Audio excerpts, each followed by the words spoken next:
का उत्सव सब लोग मना रहे हैं।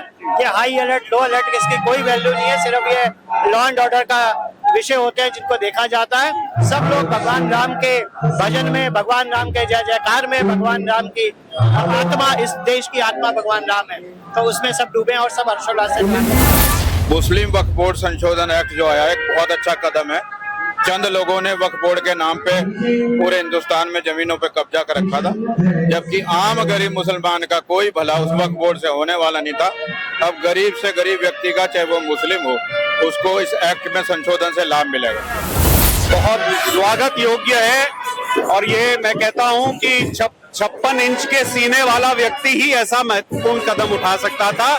हम आभार व्यक्त करते हैं आदरणीय प्रधानमंत्री जी का कि उन्होंने ये जो वक्फ संशोधन जो कानून पास किया पार्लियामेंट में, ये देश के हर वर्ग को बेनिफिट करने वाला है। देश भर में रामनवमी का पर्व जो है बड़े हर्षोल्लास के साथ मनाया जा रहा है और आज सहारनपुर में शोभा यात्रा निकल रही है। हमारे साथ बातचीत के लिए मेयर हैं अजय सिंह जी, उनसे बात करते हैं। सर, किस तरह देख रहे हैं जिस तरह उत्तर प्रदेश में हाई अलर्ट है और उसके बाद सहारनपुर में शोभा यात्रा से शुरू हो रही है? देखिए, भगवान राम इस देश के प्राण पिता है। यह देश की कल्पना भगवान राम के बिना नहीं है।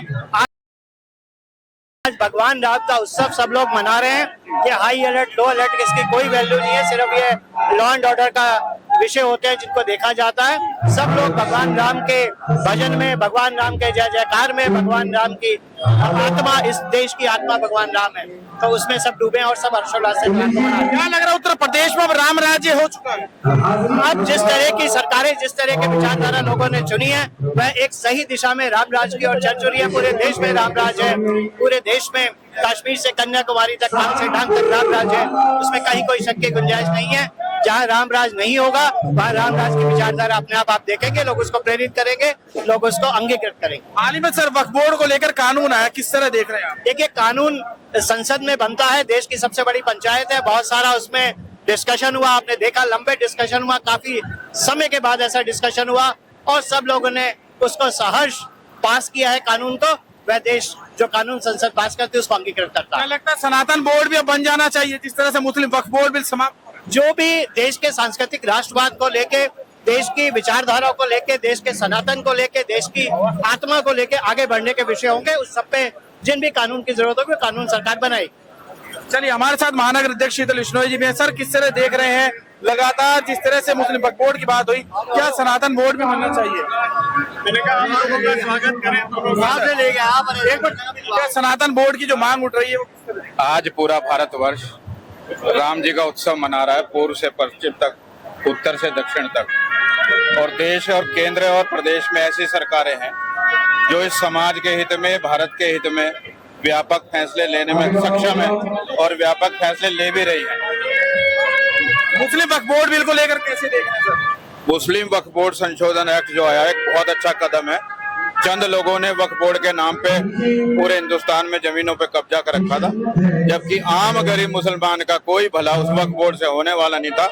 अब गरीब से गरीब व्यक्ति का, चाहे वो मुस्लिम हो, उसको इस एक्ट में संशोधन से लाभ मिलेगा। सहारनपुर और कैराना के सांसद लगातार विरोध कर रहे हैं, कह रहे हैं अगर ये कानून पास होता है तो सुप्रीम कोर्ट का दरवाजा खटखटा रहे हैं। वो सुप्रीम कोर्ट तो पहले समान नागरिक संहिता के लिए भी कई बार कह चुका है, तो फिर उसे क्यों नहीं मानते? वो सुप्रीम कोर्ट को भी तो वो अपनी सुविधा के अनुसार ही मानते हैं ना, तो उनका कोई विषय नहीं, उन्हें कोई गंभीरता से नहीं लेता। जमीयत उलेमा हिंद भी इनका सपोर्ट कर रहा है, कैसे देखते? जब देश की सर्वोच्च संसद ने कोई एक्ट पारित कर दिया तो वो हम सब के लिए मान्य है, बाकी किसी का हमारे सामने ना कोई अस्तित्व है ना होगा। चलिए, हमारे साथ पूर्व सांसद राघव लखनपाल शर्मा, उनसे ही बात करते हैं। आखिर किस तरह देख रहे हैं सर, किस तरह आज रामनवमी का पर्व पूरे देश में मनाया जा रहा है?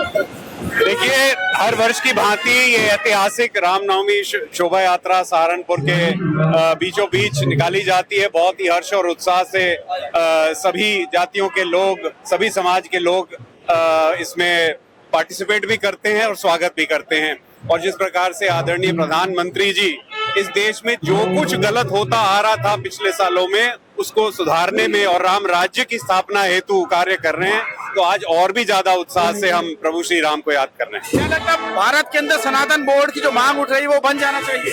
देखिए, मोदी जी के शासन में हर चीज संभव है और जो भी धर्म की रक्षा के लिए और भारत माता की अस्मिता को और ऊंचा करने के लिए करना होगा वो प्रधानमंत्री जी करेंगे। बोर्ड बिल को लेकर कैसे कैसे देख रहे हैं आप? बहुत स्वागत योग्य है और ये मैं कहता हूं कि 56 इंच के सीने वाला व्यक्ति ही ऐसा महत्वपूर्ण कदम उठा सकता था। हम आभार व्यक्त करते हैं आदरणीय प्रधानमंत्री जी का कि उन्होंने ये जो वक्फ संशोधन जो कानून पास किया पार्लियामेंट में, ये देश के हर वर्ग को बेनिफिट करने वाला है। लेकिन मुस्लिम तो आरोप लगा रहे, कह रहे भाजपा हिंदू मुसलमान का जहर घोल रही है। मुस्लिमों को इससे सबसे ज्यादा फायदा होने वाला है। लेकिन वहाँ पर सांसद है इमरान मसूद, वो लगातार कह रहे हैं कि हम तो इसका विरोध वो क्या कह रहे हैं मैटर नहीं करता है, जो सरकार कर रही है वो सही कर रही है। सरकार सही कर रही है बिल्कुल। लेकिन वो कह रहे हैं कि सनातन बोर्ड की मांग है, इस तरह से कहीं ना कहीं देश में हिंदू मुसलमान बढ़ रहा है। देखिए, केवल किसी शासन में कहीं कोई दंगा नहीं होता, कहीं कोई सांप्रदायिक हिंसा नहीं होती। जब उत्तर प्रदेश में दूसरा शासन रहा है, देश में जो दूसरा शासन रहा है, तब सांप्रदायिक घटनाएं हुई हैं। तो मोदी जी के कार्यकाल में और योगी जी के कार्यकाल में तो राम राज्य चला है और ऐसे ही चलेगा। चलिए, बहुत बहुत धन्यवाद तमाम लोग मेरे साथ जुड़े, साफ तौर पर बताया किस तरह से उत्तर प्रदेश में राम राज्य